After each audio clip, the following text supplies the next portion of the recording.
All right, it is time to talk about the new beta branch version 1.5.6. Now, this also means that beta branch 1.5.5 has moved into the main branch. So you can see those patch notes right here, and you'll find a link to this in the description.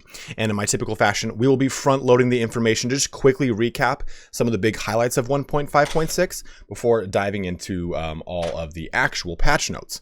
So just as a quick recap here, some of the big things that have happened with 1.5.6, and this is a massive patch.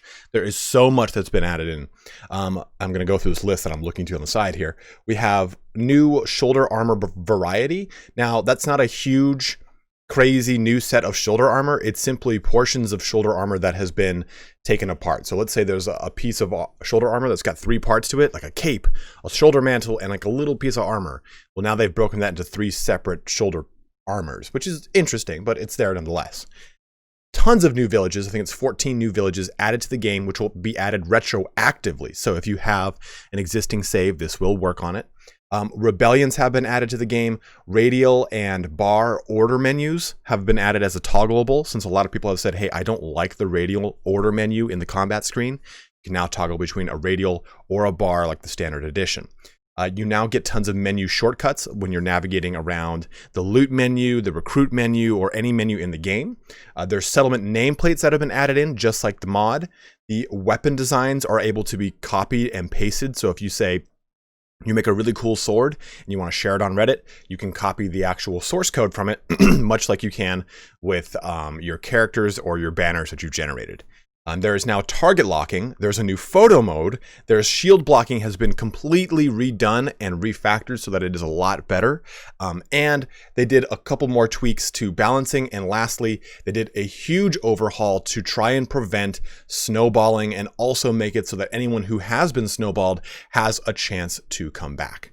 That's your quick down and dirty information about 1.5.6. It's been 2 minutes and 11 seconds. You can go ahead and shut the video down if you so wish. Before you do, please go ahead, leave a comment, like, or subscribe. Any one of those, it really helps out any YouTuber that you do watch because of Google's crazy algorithms. But if you want to get into the deep stuff, let's get going here. Let's go into this.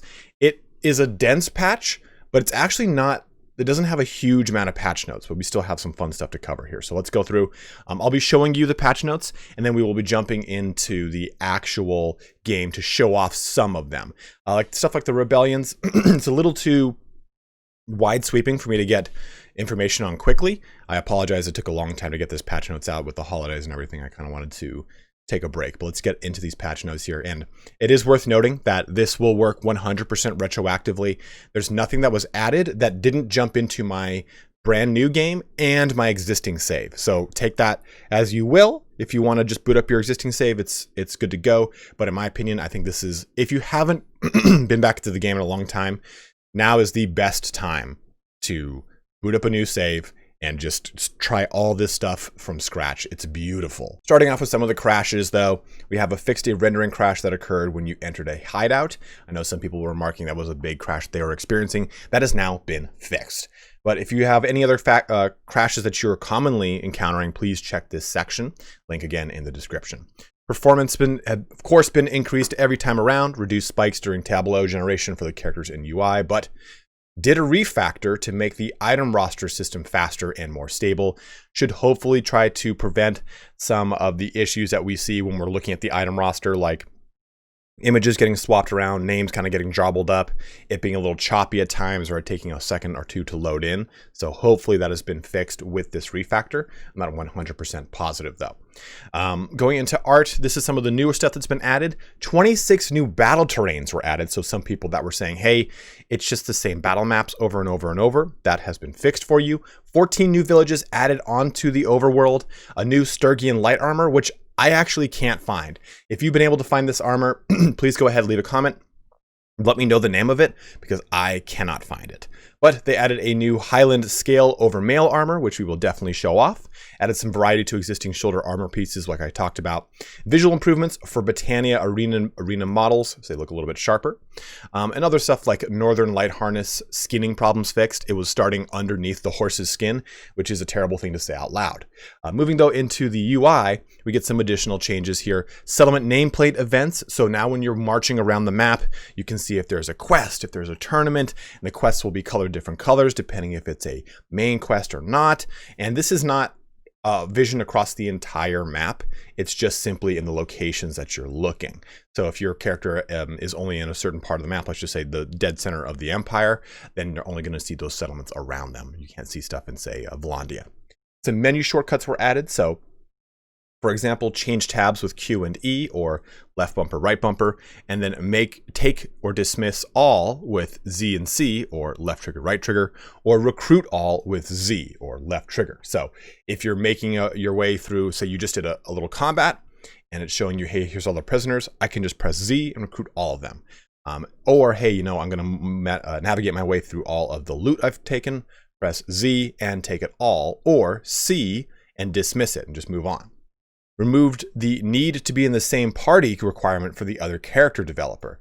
You'll now be able to grant perks to clan members without moving them to your party, which is a huge boon because of, say, they are a governor in a location, they're doing the new emissary stuff, which I did not put in the front portion of this video, unfortunately. They will get levels and such like that. You can now navigate to their actual window pane or character pane and give them perks without having them be in your party. Very powerful. Added a new option in gameplay options to control which order type to use, Radial or Bar. Bar being the one we all know and love, Radial being the new one that is definitely a lot more controller friendly. So if you did not like the Radial menu that they forced onto us, unfortunately, in the last patch or so, you can now switch it to Bar. I believe by default it goes to Bar. When I booted up the game, it was set to default Bar, but I'm not sure if that's different based off of your input. Like if you're using a controller, it might be default to Radial. Save game categories will now be sorted by their most recent save time. The most recently saved category will be on top, rather than it being on the top of the bottom like it was before. You don't have to scroll through 550,000 saves like I have. They added some nice stuff to custom battles, so you can change the time of day. You can take a look at the equipment icon so you can see what the heroes are actually using before jumping in. That is quite nice in case you're trying to do some specific testing or anything of the sort. Players can now copy and paste their weapon designs in crafting with Control-C and Control-V. So this is really nice, like I said, if you want to share those weapon designs with Reddit, with the forums, so on and so forth. Moving on down, a ton of fixes here as well. I typically don't fine-tooth comb these fixes unless there is a, hey, this is a bug that has just been killing everyone lately. I'll look to see if that's in the patch. So if you personally are experiencing a bug that is really annoying you in your game, look to see if it is fixed in this. Like I've said before, you will find this in the link to this in the description. Let's move this over here a little bit. Okay, there we go. So photo mode has now been implemented. You don't have to use a mod anymore like I do called photo mod. So photo mode has been implemented into the game so you can get those good screenshots, those good panning shots, whatever you so wish. Improved accuracy with ranged weapons while mounted. And this is mainly because of the last patch, which made it so that the lower your writing skill, the harder it is to hit with a bow. And some people were saying this is just too hard in the beginning. So this has been scaled back just a little bit. Target locking is implemented. Players can now lock their camera to an enemy with the middle mouse key by default. A little bit of a nerf here. Mounted units can now get a morale penalty due to casualties within their own formation. I say nerf, but this is more of a balance. This is now a working as intended versus just like mounted units can be the morale gods of the battlefield. So be on the lookout for this. Your cavalry will now rout if their morale drops too low. Fixed a bug which prevented reloading crossbows while mounted. This could have happened when the player was holding the movement buttons while attempting a reload or when the horse was standing still. So that has been fixed. The two-way dependency caused the position calculation to constantly change, causing formation AI defending a position to endlessly fidget about. This has been fixed. So if you say put them on the battlements, sometimes they'll just kind of, the left or the right portions of the flank or the back line will just kind of fidget and try to keep moving, and they won't do what they're supposed to do. So again, this has now been fixed. Added weapon knockdown mechanics, show of strength perk from the two-handed tree and hard knock perk from the polearm tree that should now work properly. So you can now knock people down as intended. If you were trying to do this before, you were probably trying to go at it for hours and hours and having nothing work like I did. Next one, another little change to a perk is added two-handed arrow deflection mechanics for your arrow deflection perk from two-handed tree. So you can be the Sword Master of Hoeth or the Jedi Master Sith Lord that you always wanted to be. That's all you have to do is block with 200 weapons. Added 9 combat-related roguery perks, 1 combat-related stewardship perks, and 5 combat-related medicine perks. There are still some perks that are not implemented. When you jump into the game and you look at the respective perk category for these guys, it'll say for either the campaign or the combat-related perk, not implemented, which is really good. This way, it's not put in, and we don't know if it works or not. It just says not implemented, so at least it's clear cut. I appreciate that. Now, 2 big ones here that we had changed. Added missing veterinarian primary effect, 30% chance per day to recover a lame horse. So this is really nice because they added the lame horse mechanic in just a patch or 2 ago, meaning that if your horse died, it could become lame, thus reducing its stats quite a bit. Veterinarian now contradicts that, or at least tries to negate that. And this one's huge too. Updated Veterans Respect perk secondary effect. You're able to convert bandits into regular troops yet again.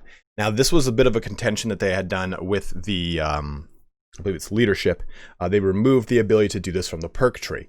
Then they hotfixed and added it back in. And now they've updated Veterans Respect secondary effect to just be a permanent thing added for able to convert bandits into regular troops. Hostile actions against caravans and villages will now give roguery experience, and recruiting bandits now gives roguery experience. So it's easier to get roguery experience. You can facilitate this much, much better now. So it's really nice to see. Let's see. A new feature named Emissary System has been added to the game. With this feature, when a companion or family member is left in a town or castle, the main hero will gain relation with the nobles and notables in that town or castle with a success chance. This chance increases with the charm skill. Additionally, when the companion or the family member gains relation, he or she will also gain some experience according to the importance of the hero whose relation was improved with. Importance level: kingdom leader, clan leader, notable. So, like I said before, if you have someone in the emissary system using their charm skill and they gain charm experience and they get to the point where they can get a new perk, now you can access that because of this patch and change it without putting it into your party. And the emissary system is a great way to kind of manipulate the politics of a kingdom to hopefully be in line for succession if the king were so to die, or maybe get killed because of you. Who knows? It's whatever you're up to. Prisoner recruitment process has been changed completely. Each troop has required conformity value to be generated by the party to be recruited. This value is based on the troop tier, so that higher tier troops will be harder to recruit. Owner party will generate conformity per hour for a random troop. Higher leadership level will generate more conformity. Recruiting bandits carries a cultural penalty, and NPC lords can now recruit prisoners. So it is way better. It's a little bit more straightforward. You can just kind of get a better idea of what's going on with your prisoners and recruiting them into your army. And it should go faster for lower tier and slower, obviously, for higher tier. And also opening up that top tier of recruitment, as it were. Moving down here into Kingdoms and Diplomacy, we have the Rebellion feature that was added. Now this, of course, we've seen in the developer update. You can see that in my previous video here. But basically, if a loyalty of a town drops below 25, the town will start to generate more militia. And this militia represents armed and angry people of the settlement. Thus, as the loyalty drops further, less of them will join the defense in case of a siege. So once the growing militia feels stronger than the garrison, and if loyalty is below 15, the rebellion occurs. So here's the big part. The new rebellion clan will try to defend themselves while trying to establish their legitimacy. In 30 days' time, they will form a legitimate clan and can start initiating diplomacy to join existing kingdoms. So that is really sick. Rebellion clans are always on bad terms with their oppressors. So if it is a Volandian clan and they border Sturgia, they rebel, they make their legitimacy, they become a legitimate clan, they kind of try to get into Sturgia, and eventually Sturgia allows them. Basically, Sturgia just took over a city without having to do anything. So it's a really awesome system, and it's just been added into the game. And we'll be diving deep on this in our Let's Play stream that we'll be doing. And probably by the time you watch this video, I'm either doing it or I've finished doing it. So we'll start streaming this pretty heavily on the channel once again. Then a major work on keeping all kingdoms on the campaign map for a longer time. Now kingdoms make more comebacks even though they lost several towns. The map is now also more balanced during late game, and usually all kingdoms have several towns. There was money inflation in the game. The money of all kingdoms was always increasing. This has been fixed. So these two things alone are huge. And it plays into the presence of new villages. With new villages, kingdoms have more units to take advantage of. They get more income from villages. A village is a huge economic boon to a kingdom. And from what I took a look at on the map, the villages that were primarily added were to the eastern portions of the empire, were to Sturgia, were to Britannia, and a very few amount, I believe, were added to Vlandia, since Vlandia seems to be the one that always gets a really heavy steamroll. And I didn't see any new Azurai ones, but I think there might be a couple of new Azurai ones here and there. But those will overall help out the economy. Almost threw up right there. But moving on, ensured all clans have at least one fief at that, and that medium tier clans have enough income. So really all this stuff plays together because you're making sure that these kingdoms don't get steamrolled. They can actually stay on the map for a long time. And on top of it, they've got a lot of sources of income. Their income is now pooled together versus being individualistic, which is very, very helpful. Another big thing I did not highlight, let me just do that little guy right there. The number of notables was constantly decreasing. This has been fixed. The number of notables in towns and villages is now also related the prosperity value of town and hearth value of village. So you can see that you should no longer have the issue of disappearing troop choices because your notables in villages are going down. It should hopefully increase, if anything, over time. Quests and issues, main storyline quest, destroy raiders has been implemented. Added a new quest, village needs tools, and then a number of stuff or changes have been made to a lot of the quests, as you can see here. Nothing that I could really see was huge, but I have not really been doing too many quests because there were so many that were broken, and I wanted just to kind of wait until we got to a more stable point. So I think this is probably a good point for me to start checking quests again. So I apologize if you were hoping for a specific quest change and I didn't cover it. Again, patch notes in the description. Moving in, though, to some other stuff, a lot of multiplayer changes just here and there, some server-side fixes, some UI tweaks here and there as well. But some crashes were fixed. Fix a crash which occurred when the game was closing. This happened to me quite a few times where the game just kind of locks up and says, hey, this has stopped responding. Would you like to close it? Yes. Yes, I would. Improved compression quality of the UI assets, making it so the UI is easier to navigate around. Added a warning message for out-of-date graphic drivers, so in case you're using those out-of-date drivers, it's going to affect that game. You're going to get those crashes. You're going to wonder why you hate the game so much. This should help you out. Performance increase across the board, as always. It's probably one of my favorite reoccurring patch notes to see. Loading time of scenes and battles has been improved. Both GPU and CPU memory usage has been reduced. Improved terrain rendering performance, fixed various CPU memory leaks, and optimizations have been made for scripted objects in missions. And then lastly, this one is, well, almost lastly. This one is a huge one though. The shield mechanic change. So basically increase the block cone for opposite direction blocks. Weapon blocks to the opposite direction of an attack will make more sense in regards to the weapon position and be ever so slightly easier. Made it slightly easier to hit around shields when they're in the wrong direction and the user is rotated away. Before, you would be stopped by thin air too often trying to hit around shields. And also, you would notice that your shield will get passed through a lot. Well, that was because of this. Let me see here. Oh, I didn't mean to do that, but here we go. So here are the directions for the incorrect and correct block cones. So attack direction, right. So from the defender's point of view, the left block is the correct one. And you can see how this is where it's going to block.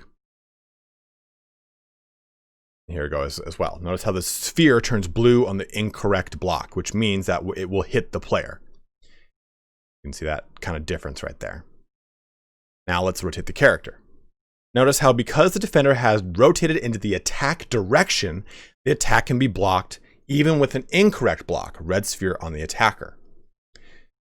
Even though this block is correct, because of the rotation, the attacker will get hit on the defender. So you can see that if you've rotated away, but you're still blocking appropriately, you're going to get hit in this case. This has now kind of been tweaked around and fixed. So shield blocking to the middle, notice how the cone is really narrow compared to weapon blocks, but covers the whole body. Shield blocking to the side, it's not covering as much of the wrong side of the body as the middle block, but still way more than a wrong weapon block.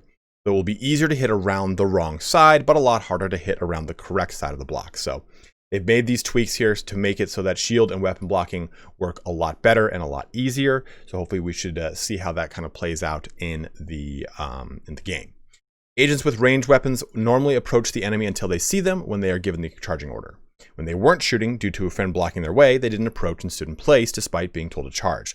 Now they do, and also do minor sideways movements to increase the chance of seeing past their friends so they can still shoot while they charge into place. Players are now allowed to press the crouch and dismount key at high speeds to automatically dismount from their mount by slowing down first. This was really annoying in the past. If you weren't at a dead stop, your character would just still stand there. So if he was like trotting at a mile per hour, he won't move. He won't get off. Now he will. Decrease the time for cavalry AI to increase its distance between the enemy in order to charge back again to a certain value. This should allow for your cycle charging AI on your cavalry to work better rather than just kind of getting lost too much in the big sweeping routes of their charge. Last thing here though, Mount and Blade Bannerlord modding kit now has a beta version which can be enabled in the same way you enable beta for our base game. Important, the base game version must match with the modding kit. The rest is just for modders, but what I'm excited about this is we're getting closer and closer to hopefully a presence of modding in a Steam workshop, so I'm very excited about this little patch note. Maybe it's me taking things out of context and it doesn't really mean that, but just to get the modding kit pushed into more of an official format is even more exciting because I think we're just getting closer, like I said, to that workshop and getting everything streamlined and off of Nexus and all sorts of other crap to try and mod the game. I just want it to be easy and not have to worry about it. But let's move into the actual game to show off some of this. There's not a ton to show off, but there is enough to really kind of crack some stuff open. So let's jump right in. I want to go over. So I've used the cheat console to show this off, but here is the new Highland scale over mail armor. Oops, I just put it back into the thing. I could have pressed reset, but it's fine. And I'll also show you guys the individual shoulder pieces that you can kind of slap onto your character that have been added into the game as well. So go. That is the new Highland scale over mail armor. You can see right there, pretty snazzy. And then all of the different variations on shoulders are right here. Like I said, it's a lot of either recolorings of existing ones like that. You get to this one, so just the same one, but just with like a silver. Or it's segmented portions of a larger sum. So take, for example, here's just this. Or you can have just the top, the pauldrons of the cape, the Imperial cape one. Or just the cloak of the Britannian cloak. So you can see here that they've just kind of broken out a lot of it and removed portions and just said, okay, hey, we'll put this into there and say it's a new shoulder piece. I'm not too sure what the motivation was behind that, aside from just kind of adding variety into the game. But to be totally honest with you, like, see, those two parts are one and the same. Like here, eastern set of shoulders. You can see how this part and this part is now two different ones. There and there. This is going to definitely make things a little troublesome when it comes to the arena rewards, because those things are typically dictated by just a random pool in the game. So this is going to make, it's really going to be convoluted. So not my biggest, I guess not something I'm most excited about, but at least it shows me that they're trying to add some variety to the game. I'd like to see some helmet variety too, and as well as some chest piece variety for the Volandians, because they just have like the same 5 chest pieces and then like 50 different variations of their helmets. So I'd like to get more in that direction and less in the shoulder and the helmet variation direction. Let's jump into some other changes with 1.5.6. Okay, if you jump over here into options, you scroll down to the bottom in gameplay, you can see your crosshair type. We were able to change that not too long ago, but order visuals type. Bar or radial menu. This will allow you to swap back and forth quickly between the one that you so wish. Again, bar has a nice bar on the left side. Radial is the new radial one that they created not too long ago. And like I said, mine automatically generated to bar, which is because I think I'm using a keyboard and mouse versus a controller. So I think if you're using a controller, it'll display as bar or radial. But let's jump into the actual character screen to show off some skills and some changes there. Taking a look at the character's pane, we've got some of the new combat related perks here for Roguery. They're just kind of smattered all across this bad boy. So really what's exciting about this is that we are not completed yet with Roguery and Steward and all the other ones. Like, take a look at Steward. If I, yeah, see, not implemented for its, I guess you would say that is the combat related perk at the bottom there. Some of these will say the same thing. Find them. But either way, there are some perks that are just not implemented yet for quite a few perk lines. Here you go, Contractor's not implemented. But Engineering has yet to be touched, and Smithing has yet to be touched. So those are like the last two real big bastions. I think we got to know Charm is yet to be touched as well. Scouting got a pass, but it might need a little bit more tooling. Tactics has gotten its pass as well. The Veterans one, where is that? Oh no, I'm sorry, that's in Leadership. So Veterans Respect, increase garrison size by 20, and you are able to recruit bandits into regular troops now. So that has been fixed. Remember, people were saying that, hey, I can't do this anymore. Where is that? It has now been added back into the game. You can now recruit those bandits into regular troops. But on that note, too, let's jump back over to the party screen to take a look at how recruiting works. Moving into the party screen here, you can take a look that a lot of these guys have, I guess, conformed or are ready to be recruited into my army. Now, the tier 5 will just take a lot longer, and I'm still not 100% sure of the tier 6 and whether or not they can be recruited, but from what I understand, tier 5 can be. So take that as you will, because you can't see the conformity. It said that there's a new conformity system added into the game that allows you to build conformity over time before you can recruit these prisoners, but you cannot see what those values are. It's just a hidden number somewhere under the hood. So I've looked everywhere to hover over things to see if there was some sort of value that told me, but unfortunately it doesn't. Yeah, even just getting 1 of 2, it doesn't show me anything like that. But this is a random little bit of conformity that goes up. Like I said before, the lower tiers are going to go much faster, much faster than the upper tiers. So please be mindful of that. It's going to take you a long time to get those top tier guys. I think I just pressed this thing on fast forward for like 4 or 5 in-game days, and it got to about this point. So you can see that it's going slower for these big dudes, faster for these little guys. But that concludes our new section on conformity and prisoners. Another thing I want to go into is the new notification system. So as we scroll out, you can see around me are the new notifications. So the exclamation point denotes that we have a quest nearby, versus the little helmet shows me there is a tournament. And you also can see that this little eye icon, which isn't new, this has always been in the game, denotes whether or not we have eyesight on an actual settlement, showing me its inhabitants. Now, like I said, you won't be able to see the notifications on things that don't have that little eye on it. So if I move down here, you'll see the eyes will start to disappear from the ones up top and start to appear next to Kuka down here. There you go, bam. And now we can see the inhabitants and if there's any quests. So this makes things a lot easier. Let's jump into some stuff in the battle menu, or I'm sorry, in the actual battle screen that has been added, such as the target locking and the new photo mode. All right, so to show off some stuff here, we've got the photo mode. But before I do this, let me show you the target lock, because the target lock's a little funky to get into. So you gotta be really close to them. And you hold down middle button, you'll see a little circle appear. There you go, there's that circle. And it's really kind of janky right now, to be totally honest with you. I'm not too stoked on it. There you go, you just gotta press it once, and it just kind of locks onto him, and it'll follow.